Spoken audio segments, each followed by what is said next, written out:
Tapi ketika saya makan tempe, tapi mata saya melihat orang makan pakai sate, saya bisa nangis. Tapi ketika saya terkonsentrasi makan tempe, ya selesai. Saya merasa bahagia kok. Asal makannya terkonsentrasi dengan rasa syukur yang tinggi.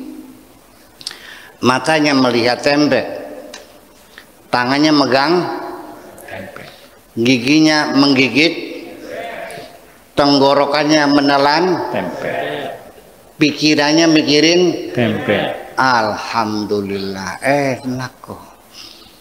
Aku hanya ingin berbagi kebahagiaan dan tidak menggurui siapapun. Terlalu sulit bagiku untuk menyalahkan siapapun. Akan tetapi apabila ada orang yang ingin mengisi raportku, tentu aku sangat gembira sekali.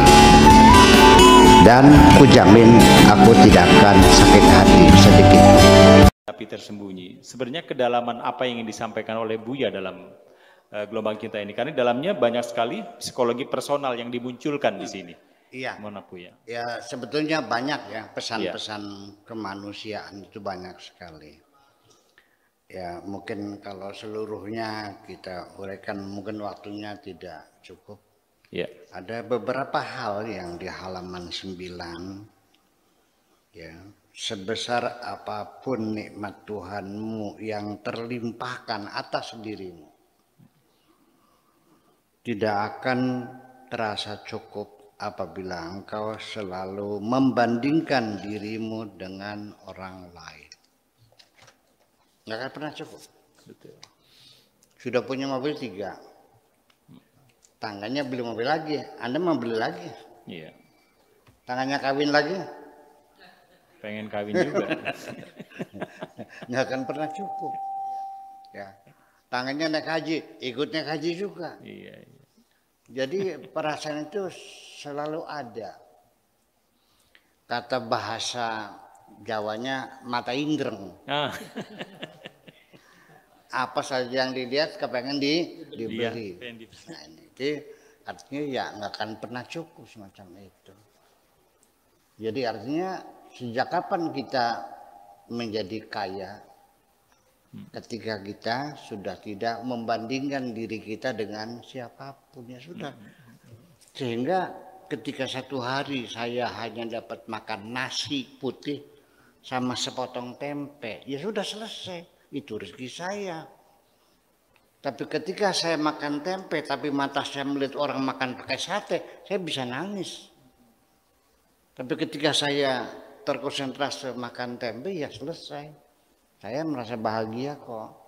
Asal makannya terkonsentrasi dengan rasa syukur yang tinggi.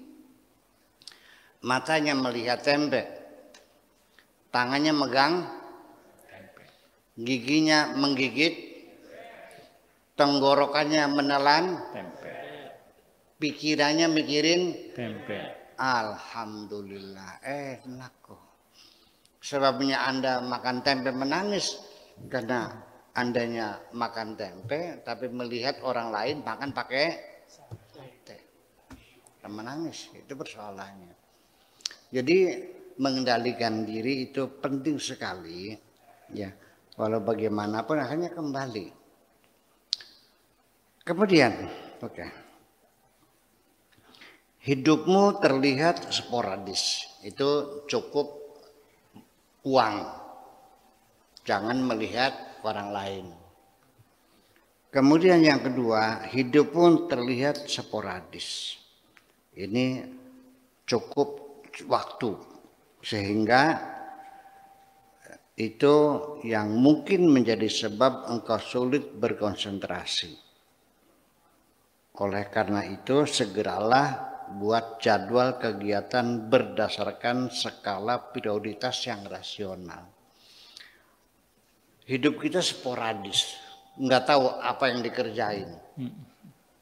Sa ndelenge, sa ngemeke, sa kelingane, saya ingat kita aja. Ya, semua pekerjaan sehari-hari di rumah banyak. Ngepel, nyuci, nyetrika, ya kan, membersihkan dan sebagainya, masak, belanja, nyuci piring, itu semuanya banyak. Nah, banyak ibu-ibu di rumah tangga itu sporadis. Sampai goreng saja, ada 2 yang digoreng, ikan asin dan tempe. Goreng apa dulu nih? Tempe dulu harusnya. Setelah tempe terus Asin. kalau dibalik Tempenya rasa asin. yang dulu terus dibuang kan sisanya kan. Ya kan nggak mungkin dong. Nah itu kan ada skala prioritas. Jadi uang juga dihemat. Kira-kira cukup bagaimana. Jangan melihat orang lain. Waktu juga supaya hemat, jangan berhamburan, nggak ada urusannya. Waktu habis, tenaganya terkuras, hasilnya sangat minim sekali. Karena tidak ada skala prioritas yang rasional. Itu 2 hal. Menghemat waktu dan menghemat uang. Itu penting sekali bagaimanapun juga. Kemudian, yang ketiga yang ingin saya sampaikan,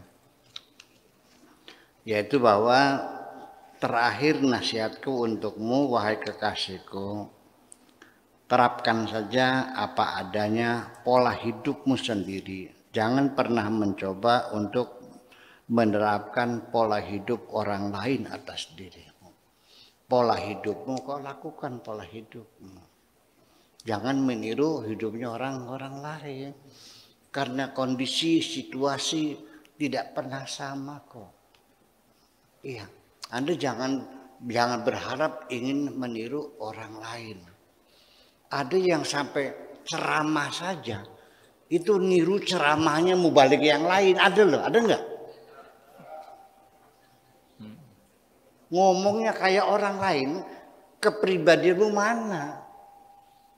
Ya, pola hidup itu artinya dari mulai bangun tidur sampai tidur lagi, kegiatan sehari-hari, bagaimana hubungan persahabatan, bagaimana berbisnis, bagaimana semuanya itu berdasarkan pola hidup sendiri sesuai dengan kemampuan kita. Itu nggak bisa. Ya. Tapi ini pola hidup secara besar. Tetapi ketika kita melihat ada orang lain yang positif, yang baik, umpamanya kejujurannya, kedisiplinannya, etos kerjanya, Anda boleh meniru. Tapi jangan pola hidup secara keseluruhan meniru orang lain. Nanti Anda kehilangan kepribadian. Kalau orang kehilangan kepribadian, Anda tidak merasa nyaman kok. Anda seperti tidak punya pribadi. Lalu akhirnya apa? Selama ini yang Anda lakukan adalah bukan keinginan Anda, tapi keinginan orang lain. Oke, saya mau nanya kepada yang ada di ruang ini. Saya mau tahu prosentasenya.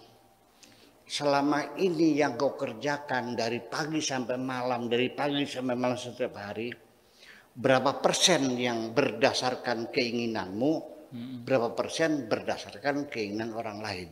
Jujur.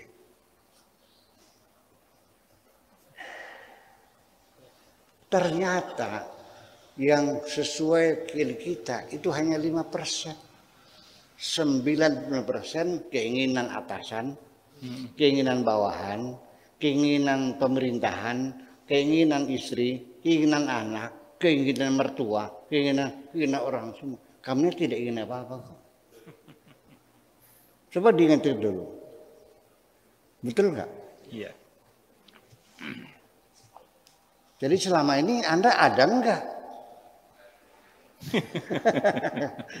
Jadi semuanya untuk menyenangkan orang lain, menyenangkan istri, menyenangkan anak, menyenangkan mertua. Kapan engkau akan menyenangkan dirimu sendiri? Ternyata kita tertipu oleh pikiran kita sendiri. Ya, jadilah engkau dirimu sendiri, ya kan?